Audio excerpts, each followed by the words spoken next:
Just being honest. Nothing but the truth, yeah. Nothing but the truth, yeah. Honesty, CJ, honesty. CJ, honesty. CJ, honesty. CJ, honesty. Just being honest. Nothing but the truth. Welcome to another episode of CJ Honesty. And today we have the pleasure of having the actor Nakia Dillard come on the show today. He has so many things under his sleeve that he's done. We're just going to let him go into that. And we just want to thank you, Nakia, for even coming on the show today. Hey, man, thanks so much for having both of y'all. Thank you. Thank you so much. Thank you. Thank you. Well, hello, world. My name is Nakia Dillard. I'm an actor, entrepreneur, casting director, producer, son. I'm just excited to be here. I've been really blessed to have worked on such projects as, in fact, my shirt, The Wire. I've worked on House of Cards. Currently, I'm in a show called Black Lightning. What else? I've been working on so many projects, which has been I just did a film. Matter of fact, this April 2nd, I did a film with Idris Elba called Concrete Cowboys. It's going to be out on Netflix April 2nd. Oh, yes. Yeah, I got a lot of different things going on. I'm doing a film about Les Brown, where I'm playing Les Brown. The motivational speaker, right? Yes. Okay. Yeah. What else I got going on? Right now, I'm actually working on 5 films right now. Wow. Yep. Thanks, brother. Wow. Yeah, so I'm just out here, and I have an acting school where I help actors, get their feet wet and just show them the way. Wow. So you got 5 films and you got a whole acting school that you got going on. That's a lot. Busybody. Yeah. Wow, that's good. Yeah, it's a blessing, truly. Truly, this is the year of execution. So try to knock everything out, Yeah. This is definitely the year. It seems like even with your acting, you're well into that and all different kind of ways. Yes. Yeah. Especially with the entertainment industry shutting down last year. Yeah. That was something that nobody was expecting. It just last year with this coronavirus, it just kind of showed you what was important or what you can do, and that life is short too, and not to just depend on the job or depend on you. Sometimes you have to go back into your bag and start creating. Create, so they still were shooting, different writers, producers that they didn't have a defeatist mindset. They just said, let's just keep pushing through, and knocked out a lot of stuff. It was a lot of COVID tests. Got COVID tests left and right, but we kept pushing and made it happen. Perseverance, right? That's what that is. Yeah. Keep going. That's right. Yeah. All right, so we're gonna get into it. All right. So how did your acting become your passion? That was like your niche and your thing. How did that come about? Well, when I was younger, I used to watch The Cosby Show, and I was inspired by watching like Theo and Malcolm Jamal Warner and Bill Cosby and different people that it just felt like I could do it. And at the time, I was extremely shy, and it was something that was way out of my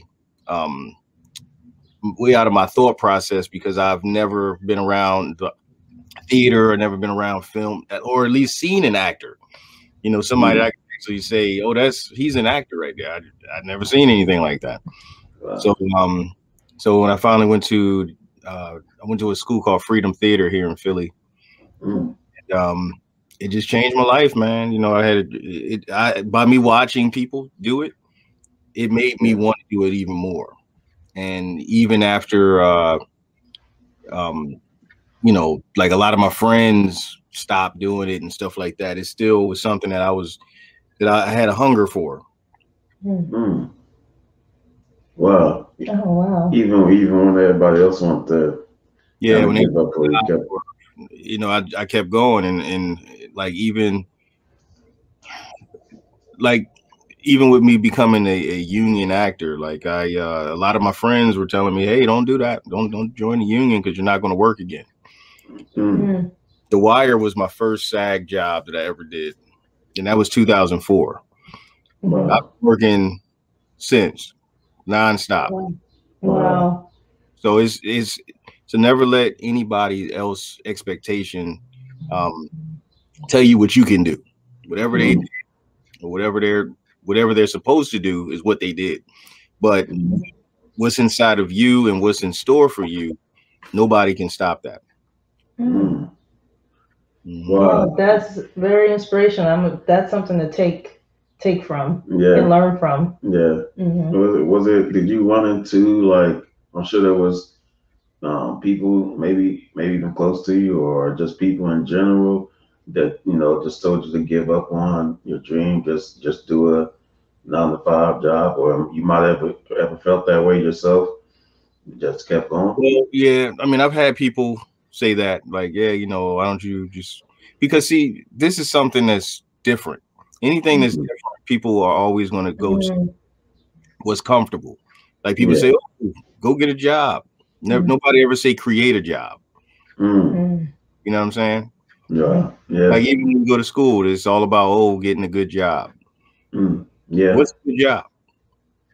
Like, that's a good question.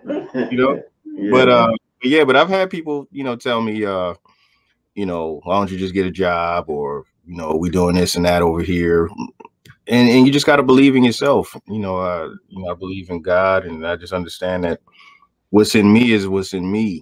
He gave me different these different talents, and I have to exhaust them. I mean, some days, you know, it's like being an actor, you know, it's always up and down. You know, you never really know, but you got to keep pushing and got to keep believing, or just be creative, or put yourself around creative people. That may change your situation, you know. Wow. I feel like that. I mean, anything can be up and down. When I really look at it, I used to think, like, you know, you shouldn't get into something as different as acting because you see it as a dream. You know, people tell you really not to dream like that, or really focus on, you know, focus on whatever your 9-to-5 is, your career is, and just let that be. You know, you retire when you're 65. You know, you get the job. You're around your late 20s, retires when you're 65, you have your kids and the house with the white picket fence, and that's pretty much it, you know. But I think in order for there to be a just acting and movie stars and things of that nature, you know, whether you're on Iron Chef of America, or you're some kind of singer or well-known artist, those people wouldn't be where they are today. You know, like Tyler Perry and Oprah, and those people wouldn't be where they are today. You know, Denzel Washington, you wouldn't be there if you didn't take those steps. You know, and I was just thinking about how you was just saying about pretty much not, pretty much everything has like a time, not the time limit, but what am I saying? What did he just say? So everything has a purpose, or no, everything has a reason why things happen? There's a reason why things occur? That's what you're trying to say? Yeah, I don't know how I lost that train of thought. I don't know how I lost that train of thought. It's all good. But, yeah. But I don't know how I lost that train of thought. But I don't know. I think everything it's kind of the same with whether you're working. Oh, that's what I was going to say. With everything being up and down, that's what you said. With the acting being up and down, I feel like jobs can be just as well being up and down as well. Because people tell you like, oh, don't get into that because you never know, you'll fail time and time again. But you can lose, like we see now at COVID, people have lost their jobs. Yeah, people getting laid off. You know, so that's not a guaranteed thing. Nothing, you know, nothing is guaranteed, man. Like we're taught that it's a security. Like if you get a good job, you're safe. You're never safe.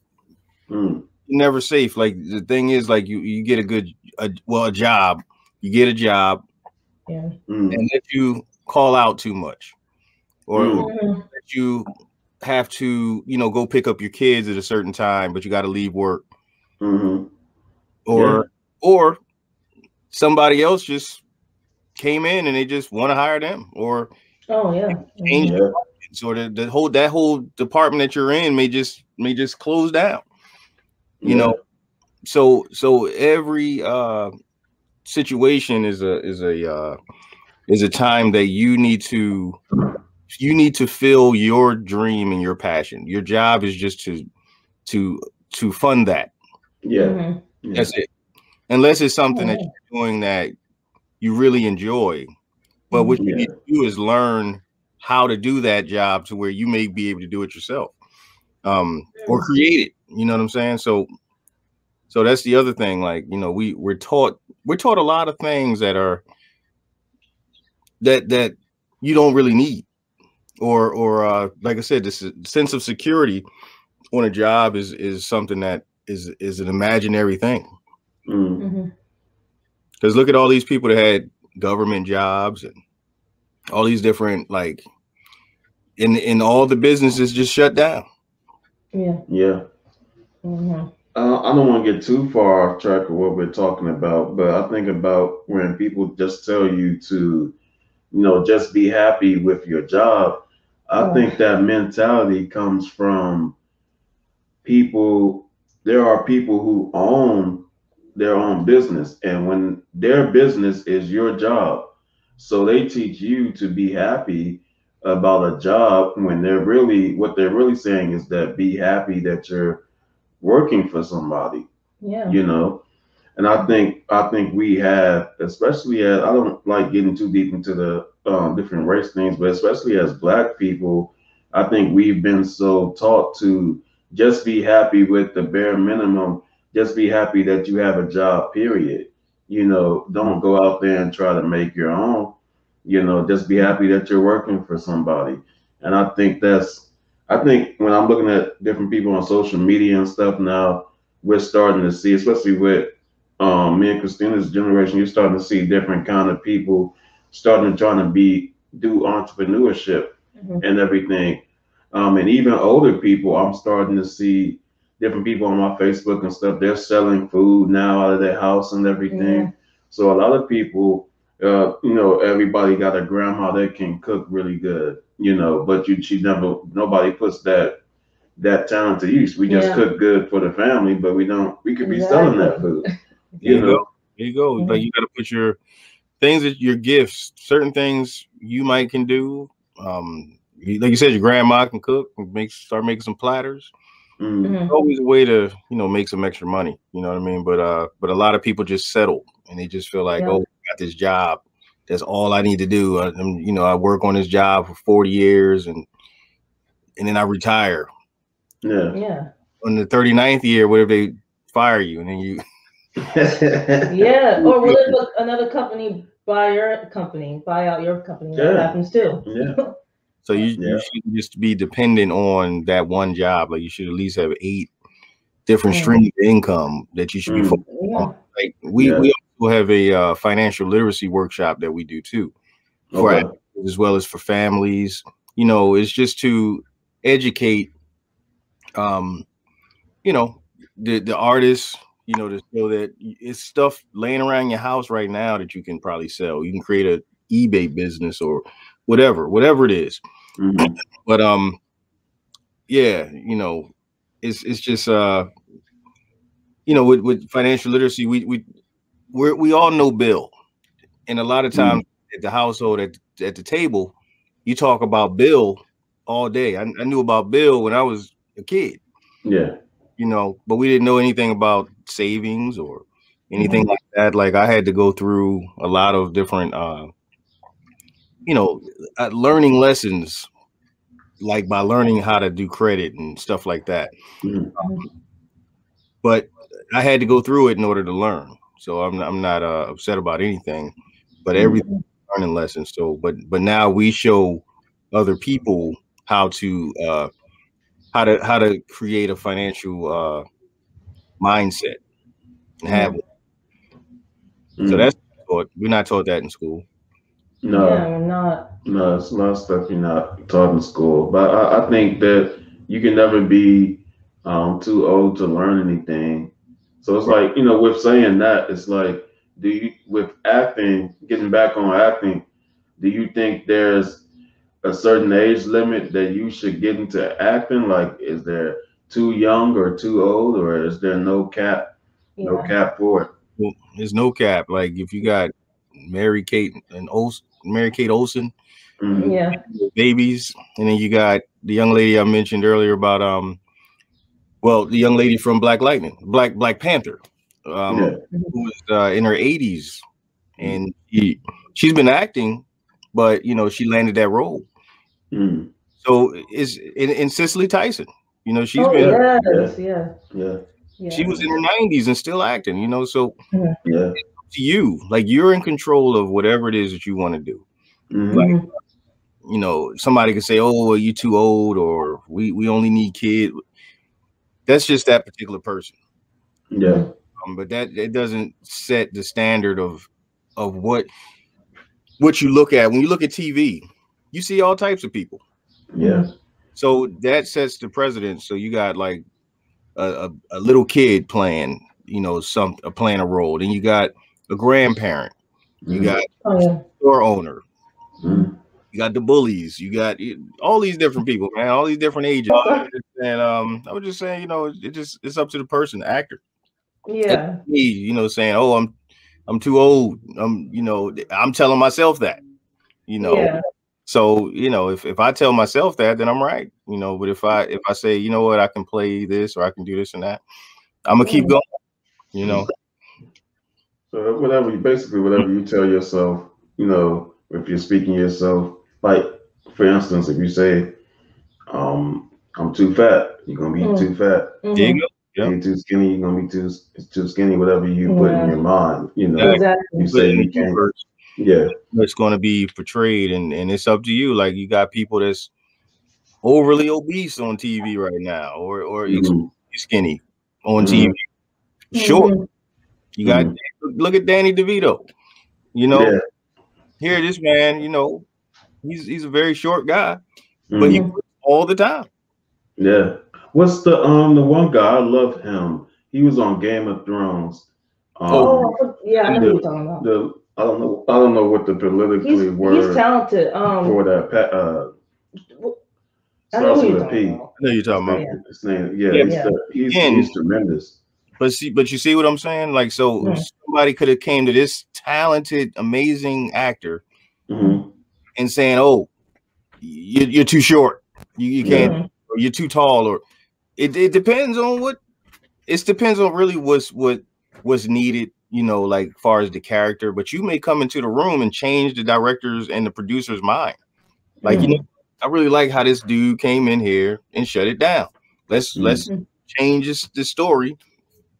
And we got this dude in here now, or let's just add him to the cast to add to it, So, like I said, man, you go in the room, you go into that audition, and you just do your thing. You can, because they don't. A lot of times when they audition, they have an idea of what they want, but they really want you to come in there and solve the problem. Like one time, I did a film, and the role was for a white guy, and I was in a role. Of what I brought into the room, from the audition, so it was good, So you just never know, but you just go out and just do your thing. Do your thing, right? Right. Now I remember what I was going to say. So getting back to people feeling like they can't do something, it's a mindset that you have to have. It's all the mental. Like if you say you can't do something, then that's what's gonna happen. You're gonna attract like things not happening for you. Yeah. And then if you can do something, you're gonna attract things that can happen for you. So what I forgot what that's called. Law of attraction. Maybe manifestation or the law of attraction. Well, they all the same thing. Oh, okay, something like that. Yeah. You manifest what you do it by speaking it into existence, because you got to tell yourself first exactly that you can do it. Yeah, absolutely. Yeah. So, like, what were some of your challenges you had to face in your career? Some of the challenges that I had to face. I mean, a lot of it is, depending on the time and the situation. Could have been money, like having, stuff, lined up for you, kind of thing. Like when I first, when I booked The Wire, actually, it was my first SAG job, and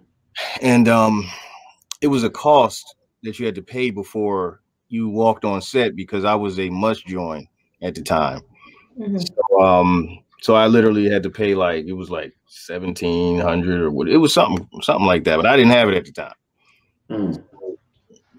So I had to beg and borrow and all types of stuff. But then when I got on set, my character was actually a reoccurring role. So even though I was on that particular thing, but they actually had me on set for 3 days, so they paid me for 3 days. So I was able to pay everybody back, and then everything else was mine.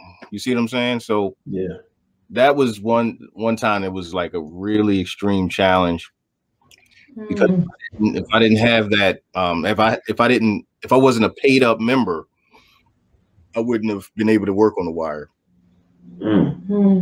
Yeah, so that was a little crazy back then, but again, so with students, and see, these are things that people that's actually active in the industry can tell you their stories and try to help whoever's coming up behind you, to kind of get in place. So that's why I do the financial literacy, and so when they're ready to join, at least they have financial situations that they can tap into, because it's just not about just acting, just willy-nilly, just I'm just an actor. I'm nah, it's a business. It's called show. Right. So you got to do the business side of it too. Wow. With those challenges, of course, you got financial challenges, just like pretty much with any business I think you're getting into, especially if you're making your own business. You always gotta put in to get out, pretty much. Yeah. Okay. So even with those challenges, did you have any racial challenges as far as just being a black man in that industry, or is it pretty much straight cut? Everybody pretty much get even chances. I mean, it really depends. I mean, sometimes you may get a script that, depending on who's writing it, may not understand our culture or whatever. They have it where it's more stereotypical things in it that, So again, it's up to you if you want to do something like that. Some actors don't mind, but I'm really, it depends. It really, I gotta make sure that it's something that I can feel happy about, Right. I heard that Denzel, I don't know if this is true or not, but they said that Denzel, of course, Denzel Washington, I don't know what that other Denzel I could be talking about. Who else? Who else besides Denzel Washington? But they said that Denzel, the only reason he agreed to do on Training Day was because he said in order for him to play in that movie, he made himself make the director write that he would die at the end of the movie because he didn't want a black person to be portrayed like that. Oh, really? Yeah. I didn't know that. Know about that. Yeah. Oh. Okay. I had heard about that, and somebody saying that on an interview on YouTube. It wasn't specifically him; it was somebody else. Oh, okay. Yeah. I'm gonna have to look that up. Yeah. I'm gonna have to look at. Yeah, that's cool. Yeah. Oh wow. Yeah. Interesting. I want to get back to what you were saying, asking the question you was asking John about like challenges when it comes to being a Black actor. So I was watching something on Netflix about how the evolution of Black actors, right? It's all a whole evolution of it because before they used to, it went from the beginning of acting like with Black actors to where oh, I'm gonna jump ahead to where they usually use Black actors for stereotypical like stereotypes. And after like in those scary movies where they always died, that was like a thing. That was like a in every scary movie is always a Black person dying. And then they were focusing on horror movies. So then later on when the movie what's that called? Get Out came out, they changed the game with the whole Black actors. And then it's just whole evolution of it. You mean like having a leading role? Yeah, leading role, exactly. Yeah. It changed the game with that. So I feel like with the Black actors, I feel like it's a lot of more Black actors going to roles where they're showing like how Black people should be portrayed instead of fulfilling the stereotypes.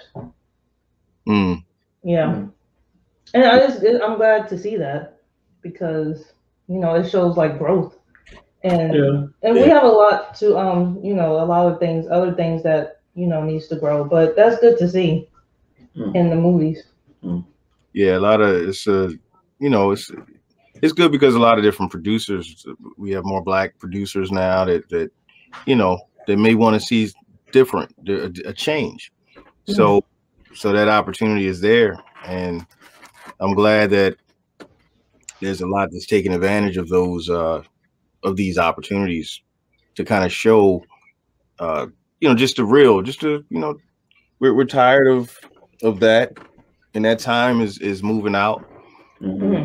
And they're starting to write new stories like like American Skin and just different things that are relevant and that resonate with us too. And and honestly, it shows a light on how we feel and different things that we've been through. Hopefully the world, and that's what art, for me, it changes the world. It holds a mirror up and make people see themselves and say, wow, am I acting like that? Is that me? No. We've been telling the same story. I mean, we've been telling the same story for years, about this police brutality and everything like that. Even in music, they talk about it.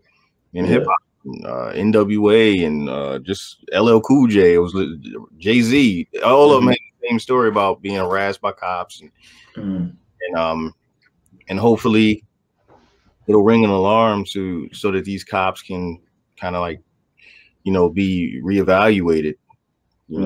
What's going on with your mental for you to just harass somebody and be okay with that. So that's why I'm a big advocate of the arts, because it changes people. So is it easier to get into Broadway or movie TV shows, and which one do you prefer? Well, I mean, I've done plays. I never did Broadway. I would, but I just never had a chance to do it as of yet. But I did a lot of plays, film, TV, but all of it is a hurdle. I mean, you could be the best actor for the job, but depending on the producers or whatever, they may not choose you. And it's not nothing against your talent. It's just that whatever idea that they had, you may have just didn't solve that problem for them. So they're chose someone else, but it's fine. But all of it has the same amount of preparation. When you go to audition for a film, it's the same. It's the same energy. Theater, you know, you go and you just gotta be prepared, you know. Yeah. Wow. So we kind of talked about this already, but during COVID, I guess, has that made it like, you know, the pandemic that we're in now, that's made it harder? Has that made it any harder, like getting jobs or even with your schooling and just acting period? Does that make the industry more harder for people? Like, how are they even? I know in the beginning everybody had stopped production. I heard about a lot of people stopping production in movies, but now people are continuing in things. Like, has that slowed down the industry any, as far as you know? Yeah, it did slow the industry down, but it didn't stop people. Like the only difference now is no in-person auditions, you know, so everything is self-taped. So that means you have to tape it at home and or at friends or whatever, and then send it in. So that was a transition that a lot of people had to do if they didn't know how to do a self-tape. And you know, so that was a new transition to learn that. And then you have to, a lot of them, they ask for local hire. So if you're out of state, you may not get the job because you're out of state, because you're not in that particular town. So that's a challenge that kind of just happened because of COVID. But a lot of everything is still, everybody's still trying to figure it out. Yeah. But they're trying to do the best that they can. But not that it's not hard, but it's just a difference. Gotcha. So I have a question about with the COVID. Has using like with technology booming since COVID started, is it do you think it has affected the entertainment industry of when it comes to communication, or has it like stayed the same? You mean like communicating with people, or like the way they do things now, has it like, you mean like face to face as opposed to, is it better to do that, or like, because you can reach more people with technology? Well, yeah, that's the beautiful thing. So now, just like we're doing right now, like or I would have had to come to y'all or vice versa or whatever it was. So now you just hit a button and you're in front of somebody. Right. It's a little different because now I actually enjoy going into the room, you know, like the preparation of it and just the energy. So the energy is different now because now you're in control, because you shoot the camera, you can edit yourself and be like, all right, I'm gonna do it again. You can't do that in front of them. You might only get 2 chats, sometimes 2. Yeah. Sometimes you got to go in there and just rock it and then roll out. Yeah. But yeah, so you can be up all night editing and doing whatever, or it's, you know, you can do different tricks, whatever it is, but it's a different energy now. So so it kind of just opened the world up. You know, you can get in front of people, or people can find out about you more through social media and things like that. So yeah, I had somebody, I don't know if this rumor is true, but somebody told me this before. They said if you ever get into a position where you become like famous or anything, and you go in for an interview, you know, make sure that you don't say anything that you don't want out there, like even when the cameras go off, because somebody could still be recording you and you don't know it.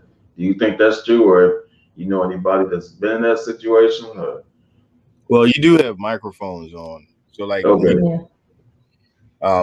you have a lapel, and then somebody has a boom mic over you. So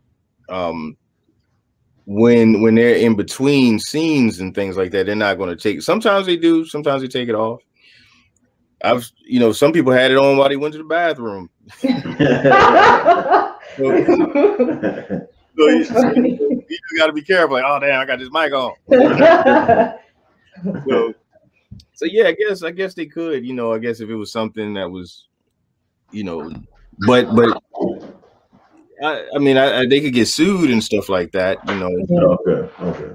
You know, I don't know how. I mean, that, like I said, that never happened to me or anything like that, or friends that I've known. But anything is possible. But you are mic'd, and the sound man can hear everything that you're doing. Any side conversations, you talking about the director? You're like, yeah, like I hate this director. They done heard. So you gotta be real careful. Well, I have a question. So who's your inspiration when it comes to acting? Who do you, who inspires you? Oh man, I'm inspired by a lot. The top three. I'm gonna narrow it down for you. Top three. Well, I mean, I like Denzel Washington. I like Eddie Murphy. I like Idris Elba. It's a lot. Yeah, you can't narrow it. Yeah, that was your three, but they are the greats. Like Denzel, Anthony Hopkins. I was gonna say that. He's a genius. Oh man. And I want to say Will Smith. Will Smith. I want to say. No, okay. I I meant to say Will too. Yeah, like it's so many that I watch and I enjoy their work. You know, it's a hard one for me, but like Sidney Poitier, you know, oh man, James Earl Jones. They're a legend. There's just so many. And, every day I'm just inspired. Like I'm just watching different shows. I'm inspired. Is that his name? I'm about to say Lawrence Tate. Fishburne. Yeah, that's what I was thinking.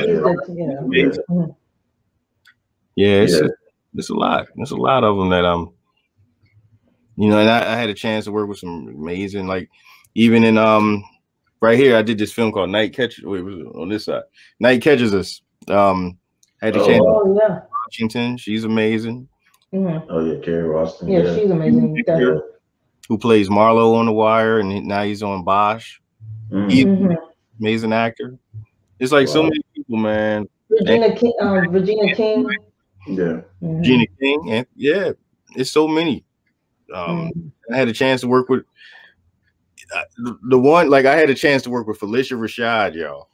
Wow. Oh man, I love her. She's my auntie. She auntie. No. When I say like I got on set, I didn't see the call sheet the day before. So they were like, all right, I'm in my trailer. And they're like, all right, we're gonna go down to Miss Rashad's trailer. I'm like, wait, Miss Rashad. So we walk down to the trailer because we all had to walk together to get to the set. It was called Do No Harm. And I swear, like when her trailer door opened, it was like smoke, you know. And she walked out, and I'm like, "Oh my Lord, this is why I'm an actor today, because of the Cosby Show." So it was. I'm telling you, wow, I had some amazing experiences in my life that, you know, just every day I'm just like, wow. Wow, that's lit. That's lit. That's lit. I was about to say literally having your dream like right before you. That's crazy. Yeah, right there. That's where it started. That is crazy. The Cosby Show, and that's why I say like anything is possible. You know, like we stop ourselves. We sometimes, I mean, you know, circumstances can change your life. You know. Whether you got to go get a job, or you got to do, you just got to, but you got to keep your dream alive. Like you don't always do one or the other. You can do both. That's why I say, like, if you got a job, let your job fund your dream. Yeah, that's the smart thing to do. Yeah. If you got to take off work, you know, I've had every disease known to man when I had a job. Yeah. Hey, COVID before COVID was out. Yeah. Yeah. Nakia, you calling out again? Yeah. That's the other thing I never liked about 9-to-5 jobs. You're made to feel like you're this horrible person, especially if you're really sick, like you're actually sick, or something's like really wrong with you. Somebody's passed away or anything like that. You're made to be this bad person if you call out or for a couple of days. You know, it's crazy. You know, and then they fire you. Oh yeah, they fire you. They fire you if you go over your limit. That's pretty much it. You're done. Bye bye. Yeah. I tell people all the time, look, when people act like they scared to quit a job because of this or that reason, I'm like, look, they would fire you right now if they needed to. And if you died today, but in less than 2 days, they would ask somebody else. Yeah. So I never feel bad about going somewhere else because they would do the same thing. So and then man. Then they wait to the end of the day. Yeah. After you work your shift. You call you like you could have been still in bed. You could have slept a little longer. You could have been looking for another job. Exactly. You're just a body to them. That's what it is. Yeah. It's like, yo, you could have told me this morning. Yeah. Yeah. You left earlier. Yeah. A job to me is a fair exchange. You're doing something that they need you to do. Otherwise, if they could do it themselves, they would do it. So they paying you to do it. You go there, you do the work that they need you to do, and they pay you. Right. I think people hype up jobs more than what they are. You know, they jobs. That's what they're called. I ain't knocking nobody. We ain't knocking nobody who got a. If you're proud of your 9-to-5 job, I think that's great. Yeah, stuff like being a doctor or a lawyer. If you proud of things like that, you know, you're a nurse, you saving lives. You know, fireman, and if you're a teacher, you're a teacher. Work. Yeah, you know, we're not knocking people who clock in or punching the clock. I'm just saying, you know, I wouldn't get into with my personal opinion. I don't let it get into my mind to where that's who I am as a person. Now, being a doctor, that might literally be who you are because you know, that's something you practice. You know, that's your practice more so than a job. You know, lawyer is something you practice because you constantly have to study it and everything. Yeah. You know, it's just that, you know, some people just forget their dreams and put stuff on hold because of the job, and that's all I'm saying. Like, just use it for your good, you know. And that's what a job is for, to kind of like, you know, just get you out of or let you do different things that you've always wanted to do, but also just don't just don't forget about yourself and why you started the job. And that's what a lot of people do. Start to get the job, they forget about themselves, and then they're lost, and then they're in woulda, coulda, shoulda category. Yeah, you know. Yeah. And I just refuse to live in that way. You know? You wanna end your life saying what if that, you know. Yeah, you don't want no regrets. Yeah. No regret. No regrets. So, you know. So, but yeah. So. So when it comes to, I want to get to this. Okay, so when it comes to dating as an actor, is it better to date someone who's in your field, like, you know, an actress, or is it better to date someone who's in another field? Yeah, is it wise to? Yeah. I think for me, it's just about having somebody that can understand what you're doing. Some people may not understand, like even just being an entrepreneur. There's people that can't date an entrepreneur because their schedules are different, you know. Yeah. Some people only want somebody to have a 9-to-5, and once they clock out, it's all about them. But it could be hard, you know, but I would definitely say just somebody that can understand what you're going through, and as well as you understand their lifestyle and what they got going on. It's just understanding, because if you don't understand and you're trying to create somebody to be fit into your world, that can cause arguments and just, you know, they don't trust you. They think you're doing something different than you really are. It could create all types of stuff. Or you could date somebody that's in the industry and they could be jealous of you. Like they may not work as much as you, and then they want to, you know, their resentment is now forced on you. Yeah, so you know, it just depends on understanding. That's the main thing. They got to just you got to understand each other. Yeah, that's good. That's one of our principles of our relationship. Yeah, and then that's also another episode. Did we? We didn't have that episode yet. But interpreters dating just 9 to 5 regular people, like would that work out? I think we talked about it a little bit before. Yeah. I think the only way that would work out between an interpreter and somebody who just works the 9 to 5 job is that, like you said, just having an understanding of the schedule and everything. And then even with dating, like as an actor, how do you trust somebody who you're dating to not really, you know, just want you because they think that you might be able to get them into groups of people and everything? How do you know they like really care about you? You know, how do you balance that? Yeah, it's just trial and error. You know what I'm saying? I don't know. Yeah. You know, I mean, you meet somebody and you just look at their vibes, you know, and you know, you may take them to an event and they're all over the place and acting a fool, whatever it is, and then you're like, okay, I can't take this person to none of these anymore. It's a wrap. Okay. You know, I got to shut down real quick. You know, so so yeah, it just depends, man. Like you never really know until like the situations come up. You know, gotcha. So you know, it's I don't know. It can be a little tough. You know, just understanding people's intentions, because they mask them so good. You know. Yeah. No, man, you just never know.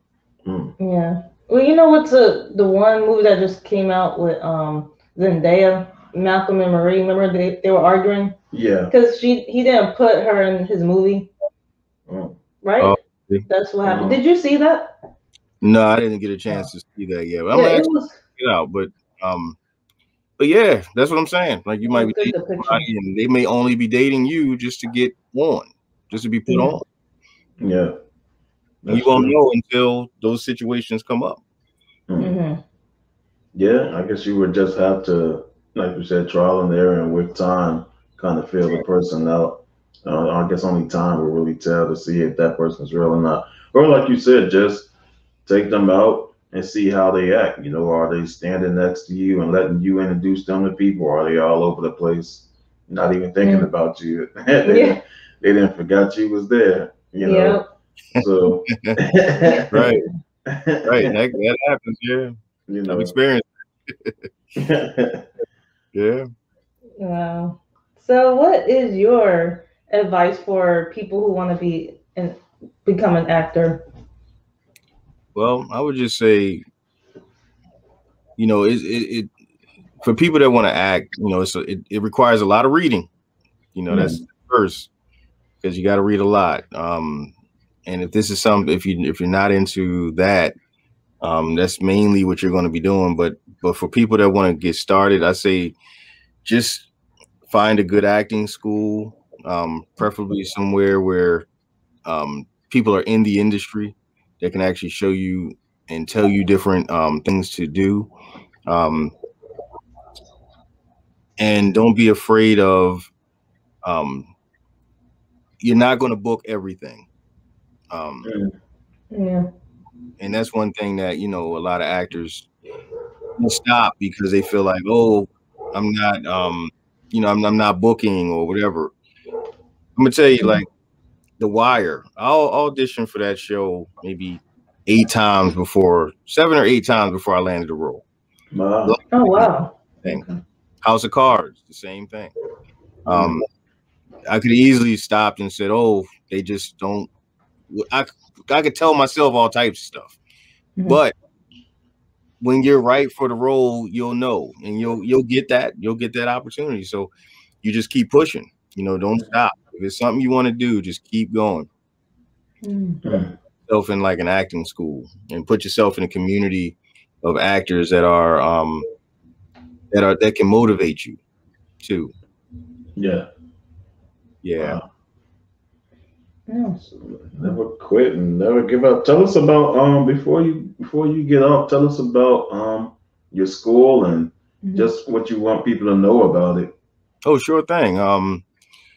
Yeah, my school is called Aikan Acts. You can actually check it out, icanacts.org on you can go on Instagram, Aikan Acts. You can follow me on Instagram, Nakia Dillard. But we started age 7 through adult, and I have a few students working on different TV shows. I'm working on Black Lightning. One of my 11-year-olds, she was on the show Servant. I have a youth that just booked a Nickelodeon voiceover. Yeah, they're doing stuff. They've done commercials. And then I work with a lot of different producers, and a lot of times when they're putting stuff on, they'll reach out to me because I have people that's actually studying, you know.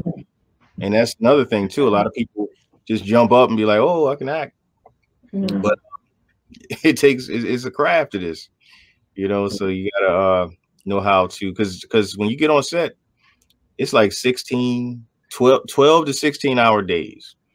Oh, wow. You could be able to still do your thing from the first hour all the way to the 12th or 16th hour, depending on what you got to do, you know. Wow. So yeah, it could be tough, but it's rewarding. It's really good, you know. And I wanted to tell you guys too, I have a film coming out. It's called Lola. I got the hat on, but it stars Lola. Aja V. Simpson. She's in the show The Oval. I've heard of that. Yeah. I play her father in the film, and she's a female boxer.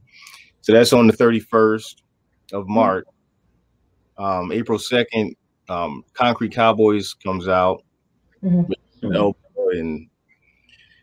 whole lot of different stars. It was shot here in Philly.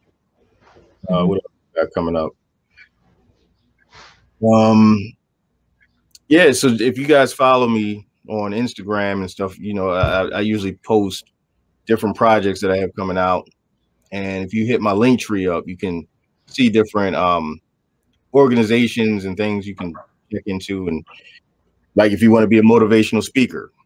Oh, wow. Okay, that's cool. Yeah. And that's with Les Brown.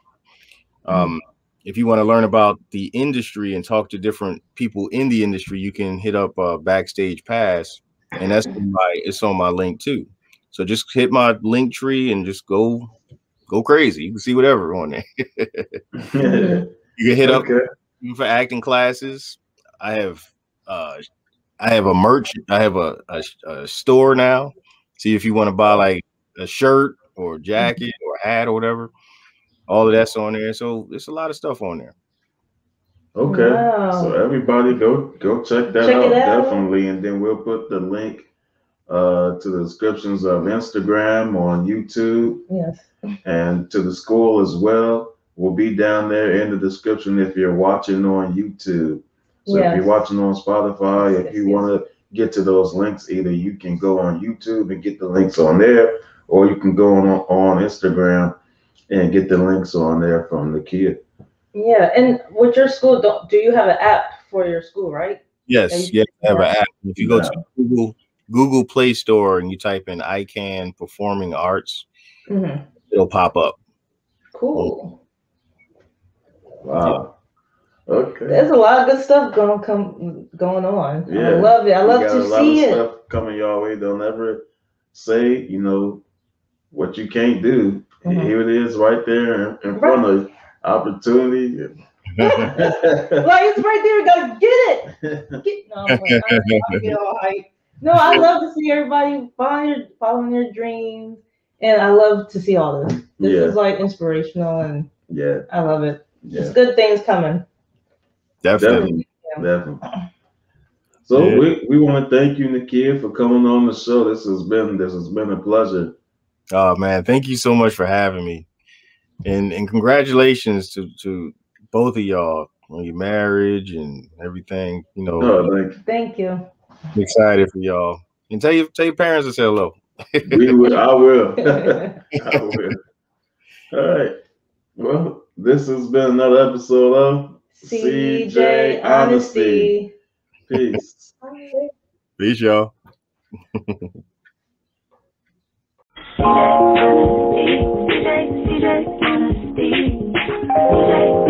Just being honest, nothing but the truth.